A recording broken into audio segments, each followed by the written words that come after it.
Welcome to the Commentary Magazine Daily Podcast. Today is Monday, August 5th, 2024. I'm John Podhoretz, the editor of Commentary Magazine. With me, as always, executive editor Abe Greenwald. Hi, Abe. Hi, John. Senior editor Seth Mandel. Hi, Seth.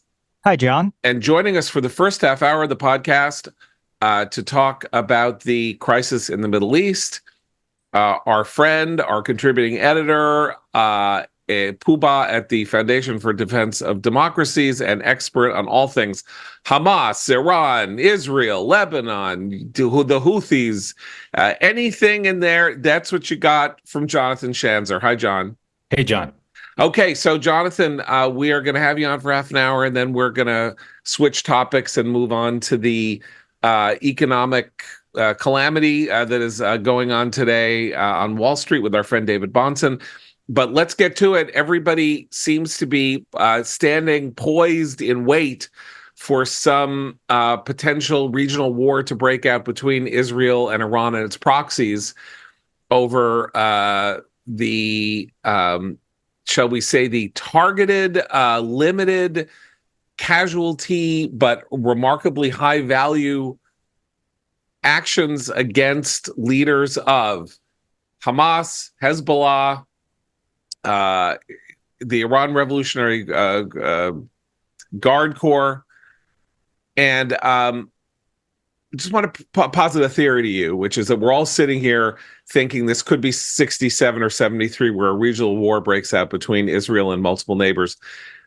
And I wonder whether what's happened over the last 2 weeks is sufficiently shocking that no matter what Iran says and no matter what noises it's making, that Israel has actually scared the crap out of the Iranians, has made it clear to the Iranians for the third time this year that they have almost complete penetration into Tehran. They know what's going on inside that government, and that Iran will be partially deterred, will do something, but isn't going to do something very big, and that the panic over the regional war may be overblown. That's obviously there's some wishful thinking there, or at least a hopeful read on the purposes of deterrence, which obviously these assassinations are intended to provide.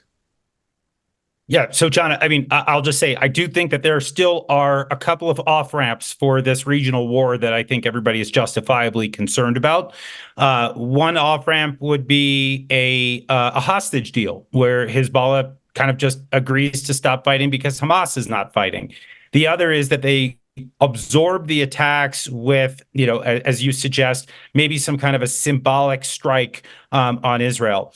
My sense, though, is that the regime does feel like it needs to prove itself here. On the one hand, on the other hand, the Iranian regime, that they need to prove themselves, that they need to show that Israel will not go unpunished for the strike on Hania, and all the symbolism, the red flag over the mosque and all the stuff where, they've been out there saying, we're going to do something. I mean, you may have seen over the weekend, Jordan's foreign minister went to visit Iran's foreign minister and essentially begged him not to engage in a full-scale escalation across the region. He was rebuffed. Now, again, we don't really know whether these are just, the sort of saber rattling and the atmospherics that the Iranians want to create. They want to inspire fear in the hearts of Israel and maybe some of the other Arab regimes. I do get a sense that if Israel deems that a red line has been crossed yet again, some kind of an attack, obviously we all remember what happened on April 13th and 14th, and then the Israelis responded with one significant attack after the 300 drones and missiles, where they took out a radar installation that was very meaningful to the regime. I would expect something like that almost immediately in response from the Israelis if something happens in Israel. And then really it's just a question of whether Iran takes the bait, whether they want to escalate, whether they intend to do it, or whether, as we saw last time, they say, okay, we have done what we needed to do. We sent our message and now we're standing down. The big problem, though, is that even if Iran decides not to step up, even if Iran decides to not escalate significantly, we're still watching a 7-front war in the Middle East on a slow burn. which means that there'll be another round of this and maybe another. And it's just a question of time before another major mistake or another major escalation is made. Okay, so let me talk about the hostage deal question. Ismail Haniyeh, the political head of Hamas, was assassinated in an extraordinary piece of I don't know what you would call it, warcraft, asymmetrical warcraft, almost out of a Gabriel Alone novel, and the line immediately was, "Oh, this is terrible for the hostage deal," because he was the negotiator. More, as we hear, said this is ridiculous. He wasn't the negotiator. I don't know what anybody's talking about. He was at least ineffectual and at worst actually a hindrance to a deal. The question is Yahya Sinwar, the battlefield commander trapped in Rafah somewhere, so unnerved and frightened and terrified, or ready or martyr or understanding that the jig is up and that he basically has to figure out some way to maybe live to fight another day or at least save his own skin or something like that, that the Haniyeh assassination was a landmark on the road to getting a hostage deal, which seems to be, the administration doesn't seem to think that. Nobody seems to think that. But it makes more logical sense than that the guy who wasn't making a hostage deal for 10 months was suddenly going to make a hostage, was the key, the linchpin to getting a hostage deal done. There was no hostage deal that was, I mean, we saw, obviously 2 weeks ago, there was a lot of optimism. We saw, CIA director, Mossad director, the Qataris, the Egyptians, they were making a lot of noise 2 weeks ago about a possible hostage deal. It collapsed. The reason why it collapsed was because Sinwar is the guy that keeps killing the prospect of every hostage deal. He continues to reject them. So this idea that Haniyeh, who, by the way, had spent 30, 40 years of his life planning different ways to fund and finance and arm Hamas in order to kill Israelis, the idea that this guy was somehow a man of peace, a guy that was flexible, that was pragmatic. I mean, I don't know what the administration smoking, but pass a little bit of it over here. That narrative made no sense to me. Right now, I do think that there are some really interesting things happening within Hamas right now that I think are worth noting. I mean, first of all, you got to note here, and I wrote this in the recent commentary piece for you, John, that we've seen a lot of senior leaders killed, right? Mohammed Deif was killed. Ismail Haniyeh was killed. Marwan Issa, who was Deif's deputy commander of the military structure, he was killed in March. Salah Harori was killed in January. I mean, when I look out at the field right now, right, there's Khalid Meshal, who's still in Doha, but apparently he's been rejected as the next political leader of Hamas. Has Sinwar has put the kibosh on him. I don't know why. I don't know what their story is, but apparently Sinwar doesn't want him. There's another guy that is also based in Doha. His name is Khalil Haya. He's really not a recognizable figure here. He's the one that Sinwar wants. And Sinwar is saying, well, let's wait till our next round of political elections to make a decision on who the new leader will be to replace Haniyeh. I mean, who knows when that's going to happen, right? So when you look out right now, you see a decimated field of leadership. You see, chaos right now within the ranks of Hamas. I get the sense right now that they are truly on their back foot. I don't want to say that Hamas is dead now, but they look like they're on their last leg. And that may be the one thing, as you suggest, that would push Hamas to actually make a deal to put a pause to the fighting, because I don't see Hamas coming out of this in one piece, especially now that we've seen, and I'm sure everybody's seen the photos of these tunnels. The Israelis have now gotten a handle on the Philadelphia corridor, which we've talked about here. Okay, let's pull back. Yeah. So what you're talking about is the revelation over the weekend of a 3-meter high, fully operational road through the cliffs and mountains or whatever the hell it is, through from Egypt into the Gaza Strip, that reveals the smuggling route that we have been waiting to see. So it's big enough for trucks to go through. It's pretty astonishing. It looks like the Bat Cave. Literally looks like the Bat Cave from the 1960s show. It's like there's like a piece of canvas over it, and then when Batman pushes the button, the canvas opens and the cars drive out through the hole. And it's now been found, so now it's over. So they really are not going to be able to get any supplies in whatsoever. This is this is like finding the holy grail of terrorism that they finally succeeded in tracking. One other thing I wanted to mention, because you mentioned Khalid Mashal, one revelation of the everything that's gone on here over the last 3 or 4 weeks is we keep talking about how until Harris, the switcheroo, we have a 78-year-old man running against an 81-year-old man. We have an 82-year-old, we have an 82-year-old Speaker of the House. We have a 311-year-old President Pro Tem of the Senate. Everybody's old. Everybody's old. These names that we are hearing, Khalid Mashal, Yahya Sinwar, Hania, all that, these guys have been in this fight for 4 decades. The Hamas, the Hezbollah commander who was killed,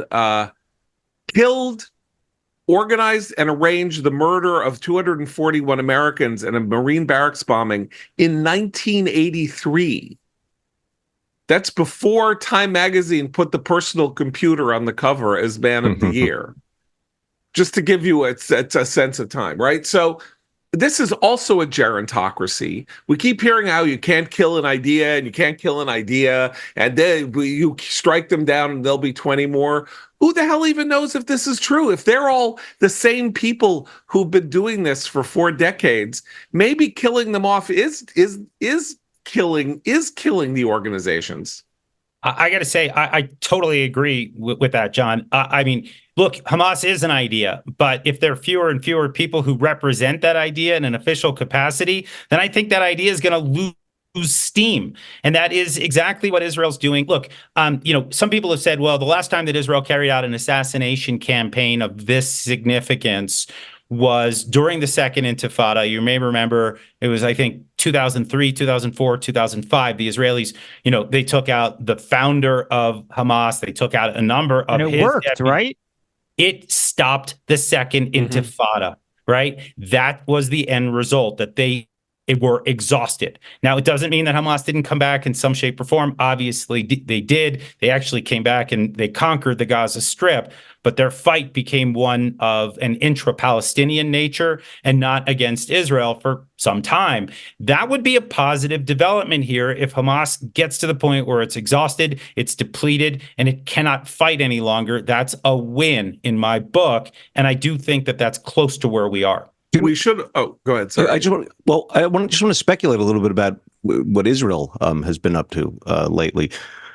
Throughout the months and months of the supposed hostage negotiations, although the Biden administration and the press has said that Bibi and the War Cabinet have not been heeding the Washington's calls to slow down, to remove civilians, to use smaller bombs, but they had been, and to a huge extent. I mean, it's slowed down the entire effort in Gaza and all the rest of it. But in any case, it seems to me now that there's some sense in Israeli leadership that where they're kind of done with that, with sort of slowing down and with listening and with restraining and with being concerned about escalation above all else, right?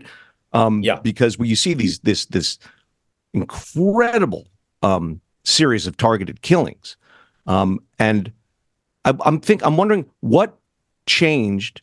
Was it something in Bibi's visit over here that turned the idea around for them, and how risky it is, because they're also perhaps on the verge of a huge Iranian strike, an enormous Hezbollah movement, and the rest of it.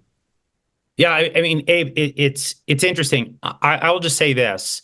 I obviously am not sitting there with Israelis, and I don't know what they're thinking or what they're talking about in terms of a change in strategy. But I do think that over the last couple of weeks, what I have picked up is a sense that whatever America has been doing up until now has actually prompted the region to draw closer to a full-scale war. In other words, every time Israel looks like it's constrained by the United States, by the Biden administration, the Iranians and Hezbollah and the rest of the so-called axis of resistance, they delight in this. They feel like they get a chance to fight Israel with one hand tied behind its back. And so what the Israelis, I think, have done is they've pivoted toward offense, finally, because I actually would argue that for the last 9 months, Israel has been in something of a defensive crouch, deflecting all of the attacks from the Houthis and from Iran and from Hezbollah without really forcing anybody to pay a serious price. I mean, Gaza is, of course, a different story. That's where the primary attention has been placed. But I think we're watching a pivot right now where they're just saying, you know what, screw this. We've got to drop the gloves. That's the Israeli way of fighting. We cannot do this anymore in this constrained fashion. I do wonder, by the way, whether the decision to pivot to another candidate within the Democratic Party, the 6 months that we have of kind of lame duck Biden, where he just doesn't seem to have as much of a grip on anything right now. Maybe the Israelis are just saying, hey, you know what? I've got this. Right. We've got the support of Congress. We need to do this. There's no way around it. And maybe we can even deter the Iranians. I'm wondering, obviously, the role that the switcheroo and the fact that every indication that we have suggests that Kamala Harris will be unfriendlier toward Israel, and she now, it's a jump ball election now, and so there may be this period of time in which a direct confrontation with the United States can be avoided with a mostly absent president who then calls Bibi Netanyahu and yells at him on the phone, but isn't going to sort of change policies, and policies aren't going to change from now until the election in any case, because that would look unstable and weird and raise all kinds of questions. But the 6 months means, okay, we have 6 months. What's the most impact we can have, and what can we do? And the Israelis, you were just talking about how an assassination flurry in 2003, 2004 ended the Second Intifada. Of course, the Israelis using assassinations as a tool against terrorists kind of ended as the result of a calamity involving none other than Khalid Mashal, the guy who just was, according to you, turned down as the new political head of Hamas because there was an assassination attempt on him in Jordan that failed, became a massive international incident, a crisis in Israeli diplomacy and governments, and I think retarded Israel's comfort or set Israel on the back foot using assassination as a strategy for at least a decade when it started again to start. But it wasn't going after high value political targets or Palestinians. It went after Iranian nuclear scientists and others. But that this is actually a move back. They clearly thought this through. They have painstakingly built up intelligence on what is going on inside Hezbollah, inside Tehran, inside the IRGC, inside Gaza, whatever, and over many, many years, and they are now pulling the trigger on these, guns that were placed in the first act in the Chekhov play. I mean, the bomb that killed Hania was set, we're told, 2 months before Hania ever showed up in the hotel room. So We're talking about a long tail of all this, and that is a change in strategy, and it's a change in strategy that makes sense because it benefits. It speaks to an Israeli strength, right, and an Israeli need. Classic thing is that Israel does not want to be fighting wars inside Israel or anywhere near Israel if it can help it. Israel is too small, too shallow. It is too dangerous. Its population is too concentrated. And so if they can turn Tehran one day into a battlefield, that's a benefit to them. If it turns Tel Aviv into a battlefield because of what happened with Iran, then that's going to look a lot more questionable. If they unleash Hezbollah to fire precision guided missiles at Tel Aviv, then we may be having a different conversation. Yeah, I mean, a couple of things to note here. I mean, one, when you look back at that Khalid Meshal assassination, that was those were Mossad agents who poisoned him, and that involved personnel on the ground, and it was highly risky. We actually I can point to one other assassination. This is when the Israelis went after, it was a Hamas weapons procurer that worked with Iran. This was the one that was in the UAE, and you had the Israelis with the fake mustaches and the tennis outfits, and they were caught there. I think that was 2011. There have been a couple of cases where the Mossad has had personnel on the ground. That's not been particularly successful. But when they have that pinpoint intelligence and the ability to deliver munitions, whether it's hiding it in a place and then detonating it 2 months later, or just dropping large ordnance on, for example, Fuad Shukr in Lebanon. The Israelis, I think, have tended toward that sort of latter strategy as they've explored the various ways that they can engage in targeted killings. And I think they have the model now, and I think we're going to see more of it. And I think maybe just another thing to note here is, I remember talking to some Israeli officials in the cyber realm in April, and I asked them about sort of everything that they're targeting in Gaza. And they said, look, we had massive amounts of intelligence. And right now we're at a moment where we've just decided it's use it or lose it. We're going to have to use what we have in order to hit the targets that are meaningful to try to eviscerate Hamas.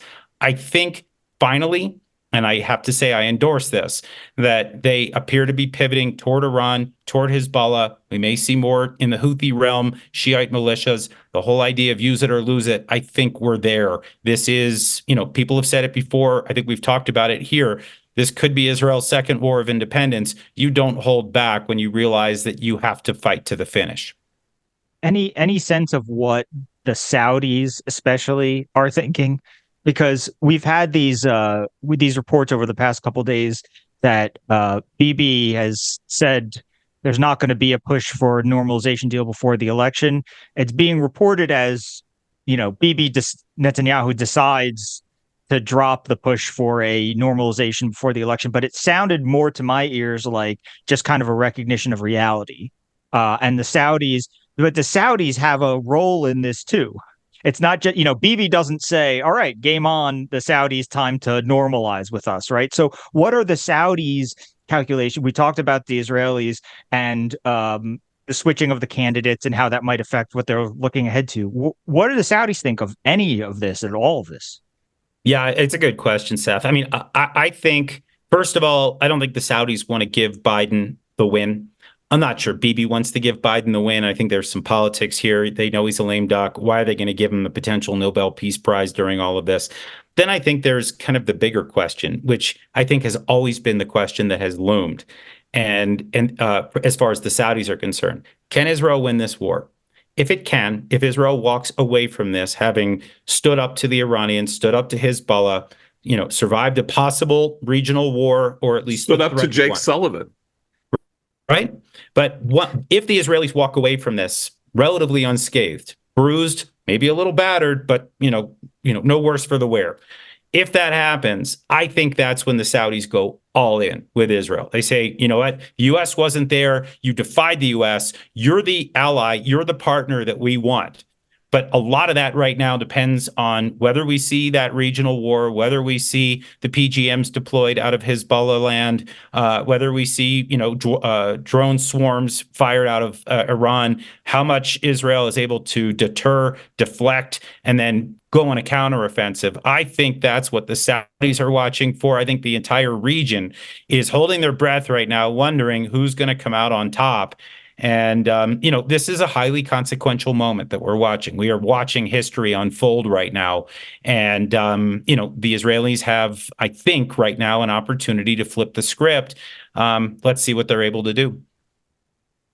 Politically in the United States, we have 15 different things going on in relation to this. We have the Biden administration deciding to react hostilely to these assassinations, which, of course, involve a reversal of the strategy that the administration told them to reverse, right? The administration instead, stop hitting Rafah, stop hitting Gaza civilians, stop hitting people so much. So the Israelis are like, okay, we're going to kill 4 people. with no collateral damage whatsoever. And guess what?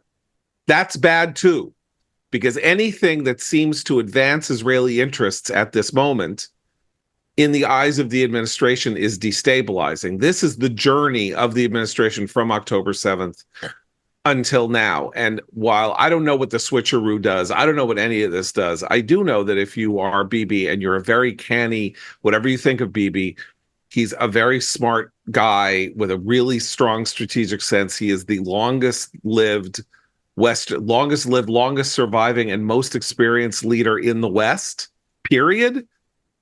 He has been a prime minister in 4 decades and has seen people come and go and all of that. And he was looking at this and saying, okay, look, there's nothing we can do that is going to satisfy them. So what are our options on the table? Let's take them. There's nothing we can do. There's literally nothing. They don't even care about the American hostages. How many times do you think when Biden talks to Bibi, he says, what are you doing to get out those 5 American hostages? You know how many? 0. That's how many. They don't care about the American hostages. They don't care unless they were a 6'9" basketball player. They would care, baby.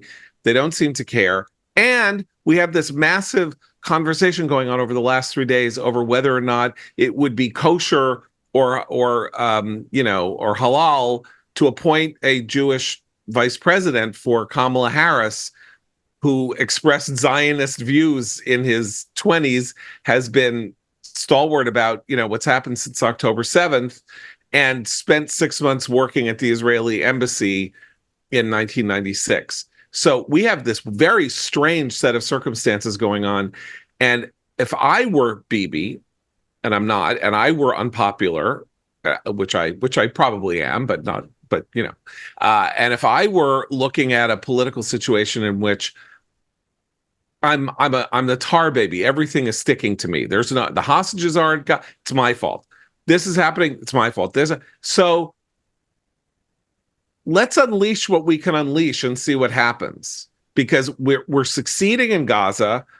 We have a shot at Iran. We have America being completely impossible to satisfy. And there is this glimmer, as you say, in the future of Saudi normalization that depends on a success, Israel having a success. That is the key to everything. One last thing about the Saudi normalization. What are we high? There's still a war going on. They can't negotiate a major diplomatic settlement with an Arab country until the war with Hamas is resolved anyway. What are they going to do? Announce on September 15th that relations with Saudi Arabia have been normalized while the hostages are still in Rafah? Yeah, that's just bonkers. No, it's obviously not happening. But I mean, look, I think to your broader point, the victim blaming that has been going on in Washington, right? I mean, Israel is getting attacked on 7 fronts, right? Let's just be honest about what's happening here. Iran is waging a multi-front war against Israel, right? The Israelis were directed to only fight in Gaza. Then they were told that they were fighting too well or too much in Gaza, so they had to stop. So now the Israelis are firing on, individual targets in places like Iran and Lebanon and beyond. And then they're being told that that's provocative. Look, there is no win for Bibi here in this scenario. And, in Israel, I mean, I don't know if they put it this way, but I would just say, Efes zionim latet, 0 Fs to give here at this point, right? There is nothing that they can do that will please this administration. So the best thing they can do is fight for themselves and hopefully establish some deterrence, put some fear in the heart of the Iranians,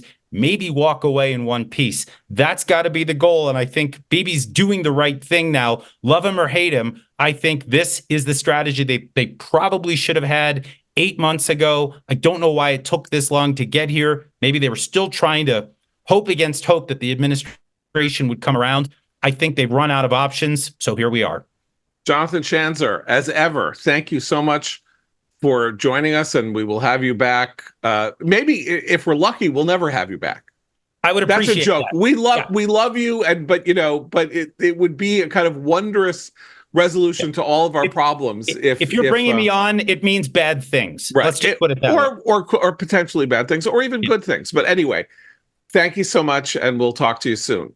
Thanks, John. I'm now welcoming back to our airwaves in the middle of a podcast for the first time in commentary podcast history. A second participant in the middle, our friend David Bahnsen of the Bahnsen Group, commentary contributor, economist, author, of course, of the book Full Time, and other works of important economic analysis, to come on to give us your read on what on earth is going on this morning in the markets. What is going on in the markets, David? John, good to be with you. Thank you for the honor of having me on in the middle of the podcast. And the book Full Time seems right now like an autobiography. The markets never are generally reflecting one simple, easy thing. This is a little bit of a convergence of a few different stories. First and foremost, it is the story I've been talking about for a long time of a bubble in a large sector of the market, the AI big cap growth sector. The Dow may be down a few percentage points. It is right now all the way down to where it was 5 weeks ago.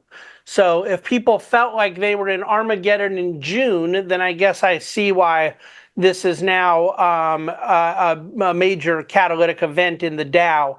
But really, it's the NASDAQ, and specifically these Mag 7 names. NVIDIA's drop is now over 25%. Okay, I gotta interrupt you for the illiterates, among whom I include myself.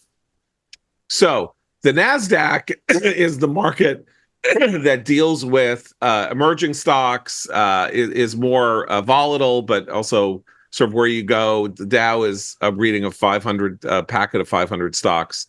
NASDAQ is a different market. And the Mag 7 that you're talking about are which stocks? NVIDIA? Yeah, so first of all, the Dow is 30 stocks. The 30 S&P, stocks. The S&P 500. You see how illiterate we are here? Okay, I am. I'm not talking about Abe and Seth. Yeah. I'm speaking for the illiterates here in America. Well, the Mag 7 is a reference to something called the Magnificent Seven, which was just, media nomenclature given last year to the high performance behind 7 particular, very popular, culty, fad-oriented stocks. They were NVIDIA, Apple, Amazon, Google, Facebook, and Tesla. And so as I'm sitting here now, the NVIDIA is still up 91% on the year, but it had been up dramatically more than that. NVIDIA is the leading AI stock. It's right. Is that what you would call it? It's the leading chip maker that makes chips. Makes the chips for AI. Right, and so that's sort of the whole point here: is that there are no AI stocks. What's a stock that makes AI? What's a stock that does AI? I don't know. I'll ask AI.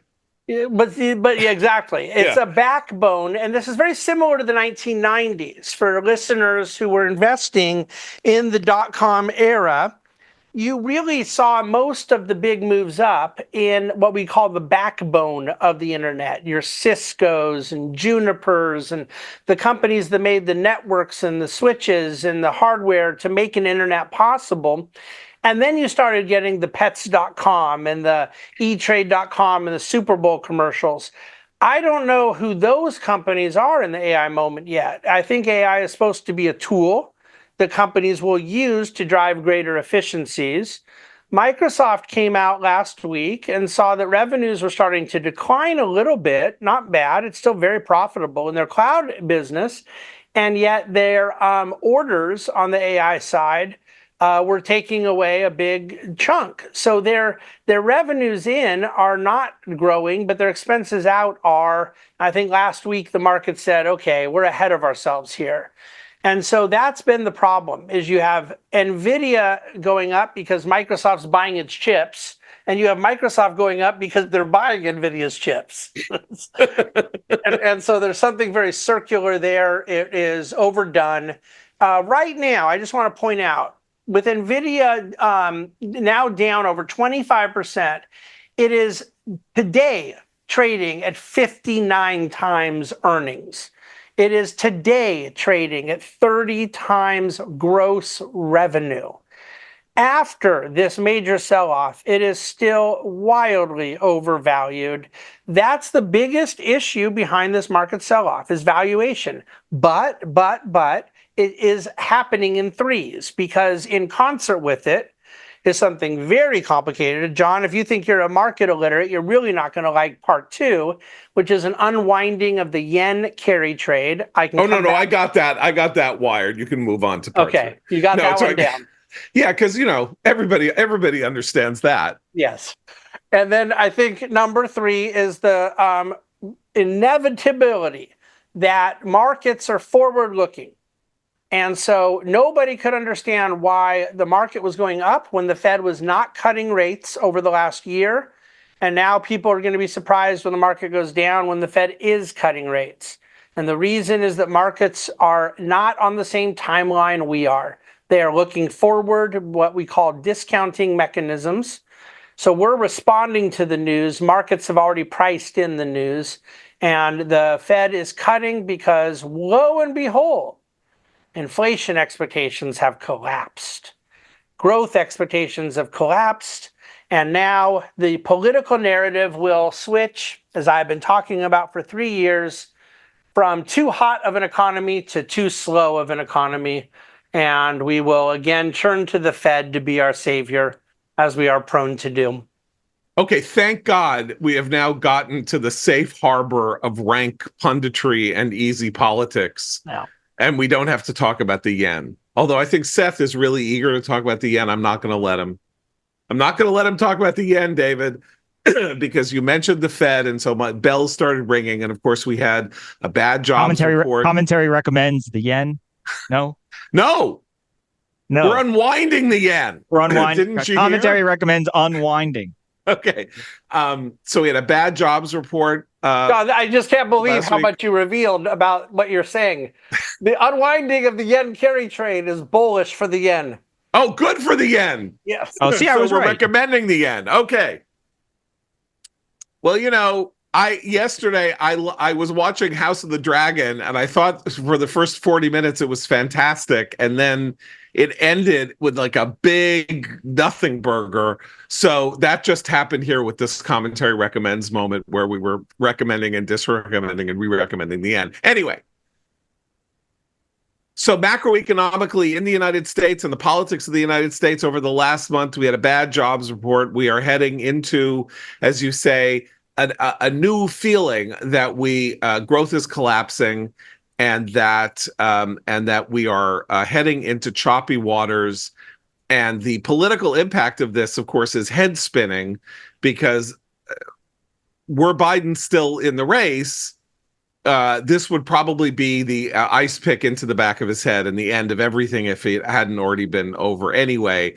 If the sitting president of the United States, as the election is coming, is presiding over a shrinking, or not shrinking economy, but a slowing economy, that's not good. That's not good for the sitting president. And fortunately for Democrats, they don't have the sitting president running anymore. The question is, will Americans feel any of this except for their stock portfolios changing, having been so wildly inflated, according to you, now sort of settling back into more normal gains, or even pretty good gains for the year, but not just like astronomical gains?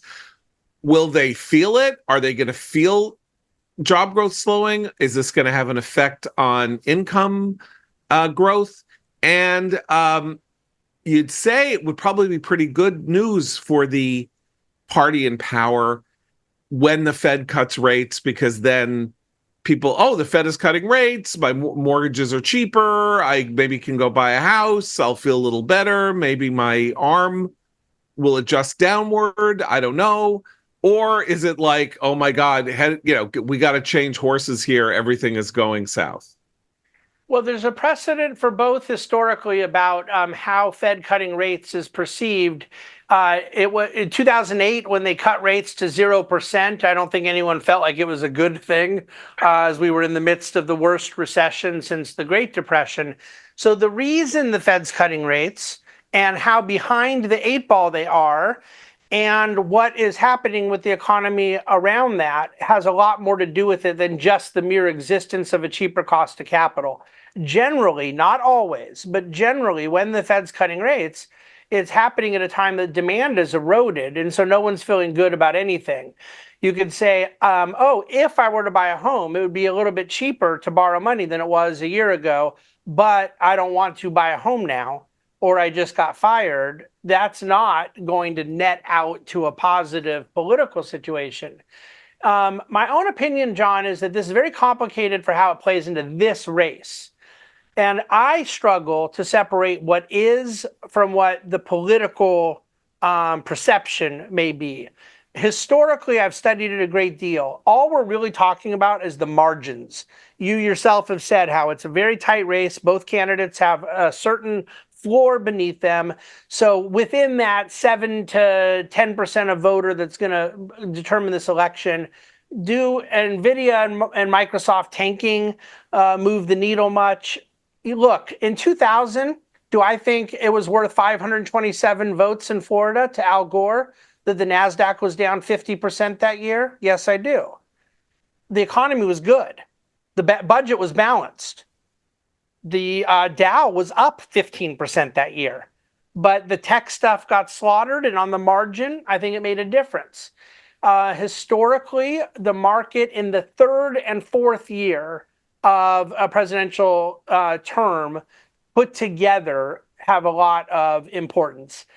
The market is still up 9% on the year. 3 days of a sell-off is not going to do it. But if you were to go into a recession where we're not talking about the stock market, but a genuine economic vulnerability that weighs on sentiment and then allows a little lane for former President Trump to say, remember how good things were when I was president. That's where it may possibly open up narratives. Usually narratives around the economy and the market in politics are fantasy, but they're still politically powerful. And so the 4.3% unemployment rate, you know, there's been a lot of times over your adult life, my adult life, that people would have prayed for that. But when you had 3.5 and now you have 4.3, it starts to weigh on the economic narrative a little. The worst political news on the economy was Intel laying off 15,000 people after taking $8 billion of corporate welfare on that bullshit CHIPS Act. Okay, so that's really a more specific story, but I don't think Trump can go after it because he was for the CHIPS Act, Right. as were so many of these new right, industrial policy folks. So it's a very confused situation. But Trump can build on the market, the economic narrative fantasy that may be taking hold now. I mean, that's very much his area, and that's his area in terms of the voters' perception. That is where he shines, has continuously, steadily in against Biden and Harris. Yeah, you're exactly right. He will, and he does it well. And I should point out, in fairness to him, Abe, every politician would. Right. You know, if the market's up, you're going to take credit, and if the market's down, you're going to blame the opponent. And so any of this will happen. But to John's point of what's going to necessarily have legs, I think some of it will, we're kind of late here into August. I mean, I because the first presidential election I was old enough to vote in, this may be the case for you too, was the Bush-Clinton election in '92. I remember distinctly how firm the narrative was that the economy was bad when it was all from 1990, 91 news that when the high yield market had imploded and the savings and loan crisis had happened. By 92, that economy was far, far better, but to voters, they still were holding on to the narrative. I think prices are going to collapse in the next 3 months, and it's not going to help Harris at all. The inflation, high grocery price narrative is baked in no matter what. And so Trump might get the best of both worlds, hold inflation over Harris and hold weakening economic growth over Harris over the next 3 months. That is a very. There's a question about the AI aspect of this, because so much of the market stuff is, people seem to think it's driven by emotion as much as anything else, and perception. And I noticed something interesting. While watching the Olympics, every single other commercial was the Google Gemini AI, right? And after watching an afternoon of it, my first reaction was these ads are off bit, right? Because they're like, this kid, help me write a letter to my hero, and stuff like that. And people at work, are they writing their own chats? Of course not. Google Gemini is writing their work chats for them or something like that. And it didn't seem right. And then there was an actual backlash over the little girl writing a letter to her hero ad. Google pulled the ad, and then there were stories about why, and then now Google's saying, well, it tested really well beforehand. Is the skepticism about AI is the public's kind of ick factor about maybe how fast things are going with AI? Does that have anything to do with putting NVIDIA and all that at risk in the market? I think what you're bringing up, Seth, is a really good point. My answer to your question is no, I don't think it is, but it is culturally relevant. In other words, unlike the internet in 1999, where everyone thought commercials with Shaquille O'Neal and stuff were really fun, and there was just all this chat going on and e-commerce. With AI, I think there's a lot of people that are just not really clear what the advantage is going to be to them, and they're worried about how it's going to hurt them. Okay, and so AI doesn't have the same cultural appeal that the internet did in the 1990s. But I still believe, as a market guy, that what's mostly problematic here is people have not realized how it's going to monetize. That they just essentially got way over ahead of themselves. NVIDIA was up 1,000%. And then after that, people start asking the question as to, is this sustainable? What's the real eventual business model? And the answers to those questions have been very disappointing. The Google ad campaign does not do anything to reinforce marketability or future sustainable utility. And so I think that's the bigger aspect with markets. The point you're bringing up is a really good cultural one. I think the cultural point is really interesting because you can take this question of how people feel about AI, and you can even analogize it a little bit to how people feel about China or felt about China compared to how markets felt about China 10 or 15 years ago, that there may be a split and a divide, that it's classically a classical understanding that the markets will look at an advance like AI and all of the hardware that will go into making AI possible and say, how do I get in this? How do I maximize my investment in it and maximize my returns? It's the wave of the future. Without understanding, as was true of investment in China and all of that, that culturally roadblocks may start getting thrown up at AI because the public is unnerved by it and isn't just saying, okay, what are the, aren't looking forward except in a negative sense, and are like, somebody better get in there and figure out how to slow this train down that is going to destroy all of our lives. And a classic, hedge fund or somebody like whoever's going to invest billions of dollars in this doesn't have any incentive to deal with the vibes around AI, right? It's sort of too hard to make monetary sense out of I don't mean monetary, I mean, fiscal sense out of the AI effect. Culturally, it's sort of like what we do. And I think the Google ad campaign is a very good example of Google getting out over its skis, because everybody in its ambit thinks we gotta be first here, whereas you may really be wiser in a market sense to be last, not first. Like to be the Teddy Ruxpin that puts these old chips in the doll and uses old chips, and then no one's like, oh my God, there's a chip in my doll, this is terrifying, because chips are now in everything else. Like that's a real thing. I think you're onto something very deep. But let's talk politically. So Trump has opportunities, and I think Harris has opportunities too, only in the sense that she actually can say, I'm going to do things differently and fix them, because even though she was vice president of this administration, it's already clear over the last 2 weeks that the media are going to give her a pass on anything this administration did that's unpopular, and let her say, I'll take this because it's popular, but I'm going to throw away that because it's not popular. And the economy is now once again going to play a larger role. This is the weird part. Everybody says it's the economy, stupid. And then we have conversations for 9 months in which the economy is not invoked at all whatsoever. Have we had a serious conversation about the economy in 9 months? Talked about Gaza, talked about trans, talked about universities. We've talked about race. We've talked about lawfare.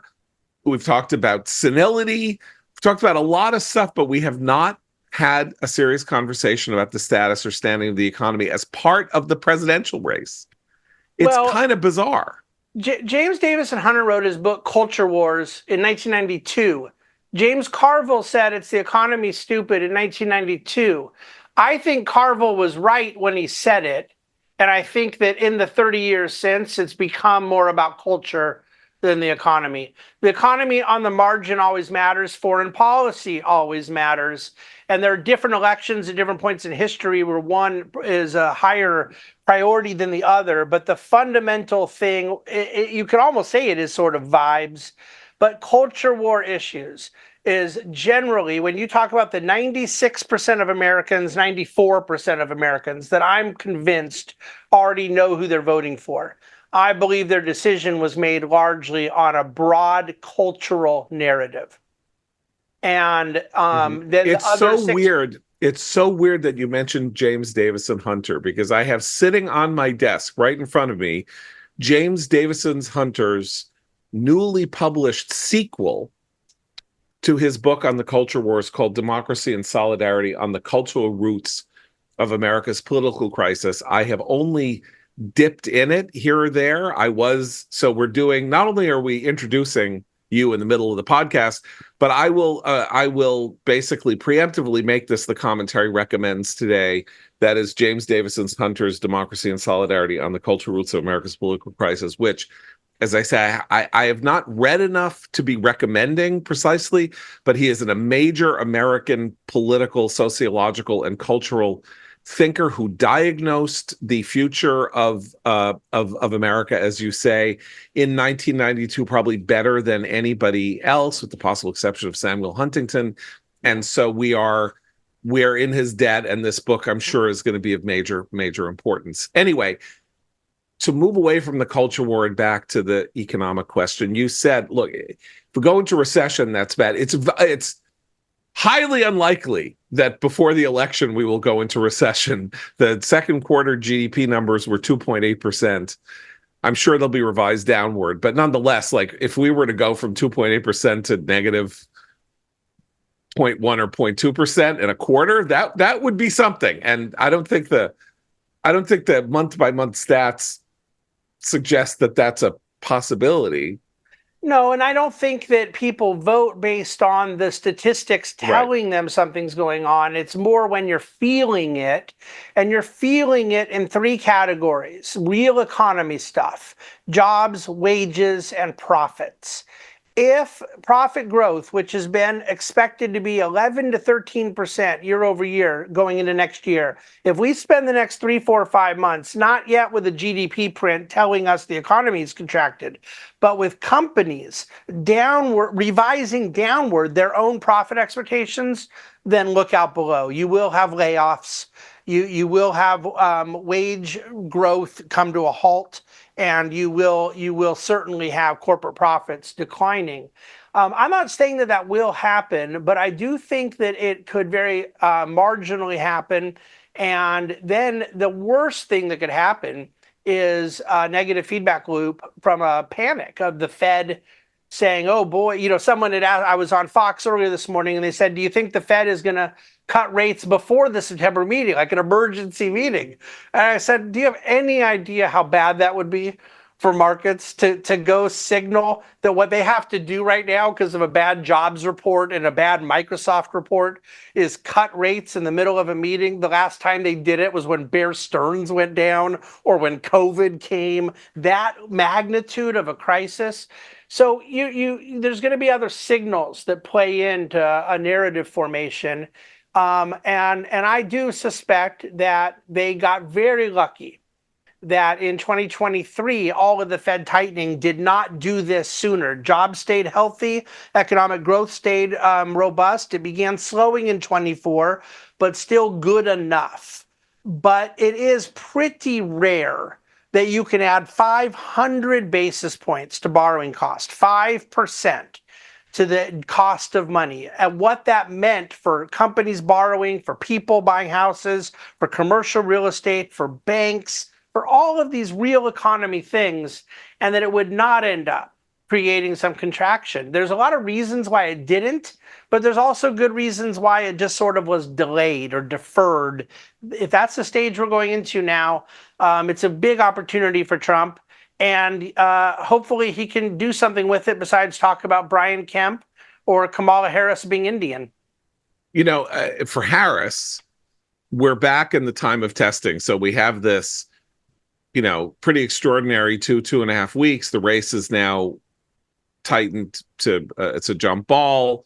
And she has said nothing substantively since she became the putative Democratic nominee. And we have a potential international crisis exploding this week or next. And we have some kind of a financial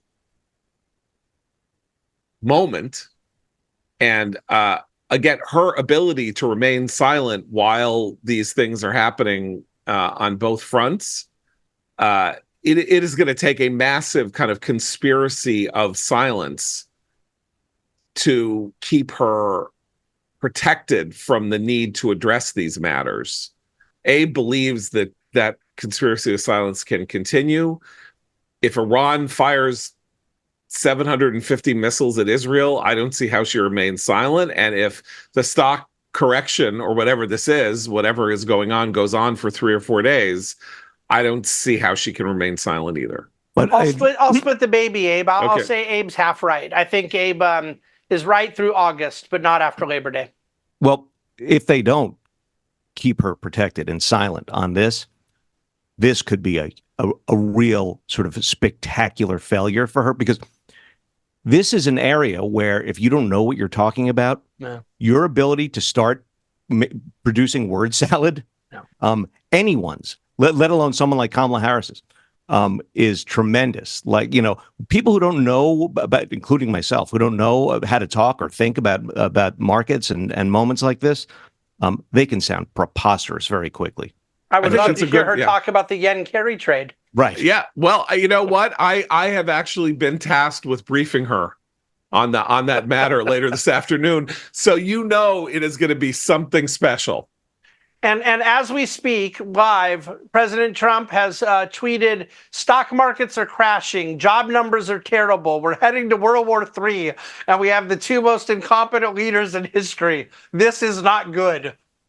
So the thing about Trump, and this goes to what Abe says, is that Trump is also somebody who, if you transcribe what he says, you don't understand a word that he says. But if you hear him say it, it makes a certain amount of sense. And while, you know, he's not a markets guy exactly, he is somebody who has manipulated interest rates and played games with debt and figured out bankruptcy laws to his advantage and all kinds of stuff. And he knows what a put is, and he knows what a sell-off is, and he knows all kinds of things that I suspect Kamala Harris doesn't even begin to know. And if she came on this podcast right now, she would be making me sound like I was David Bahnsen.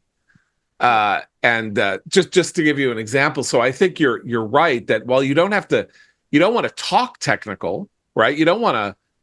One virtue of talking technical is people go, oh, you're really smart. You know what you're talking about. That could help her.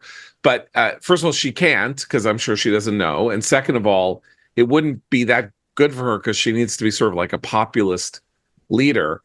But if she feels, looks, or acts uncomfortable in relation to these matters, both the Middle East and the economy. The honeymoon may not end, but the kind of sense of impregnability or this weird gloss that is all over her, simply because we're just watching her walk up and down a runway. You know, she's like Lena Lamont at the beginning of Singing in the Rain. Like, Lena Lamont's the most beautiful, biggest movie star in the world until she opens her mouth and then she says, "What? Talk." I mean, this is the big moment with Kamala Harris. At some point, it's analogous to AI. She's like the AI candidate. She's like, all we see are ads and concerts and things like that. It's all, sort of these smooth videos of all that. And then at some point, it's, something real is going to have to step out. Can we go back to this? I'm so glad you brought this up, Seth, because I had wanted David on to talk about the markets, but of course you're also you're in your way. I don't want to sound like too grandiose here, but you're a moral philosopher of a kind, and when you have one of the biggest and most important companies the last 35 or 40 years selling its product to people by saying, "Don't worry, you can be illiterate. It's fine. Our machine will handle this for you. We'll write you your letter like it's the 19th century and you don't know how to write, and you go and there's a guy in your town who can write a letter to the authorities that you dictate." This is what Google, easily, I think, the most important internet company, is trying to sell the American people. It's okay to be stupid because your machine will do it all for you. Yeah, and I think you're making a really good point, and I'm sort of developing this analogy right now in real time. So if it turns out to be flawed, forgive me.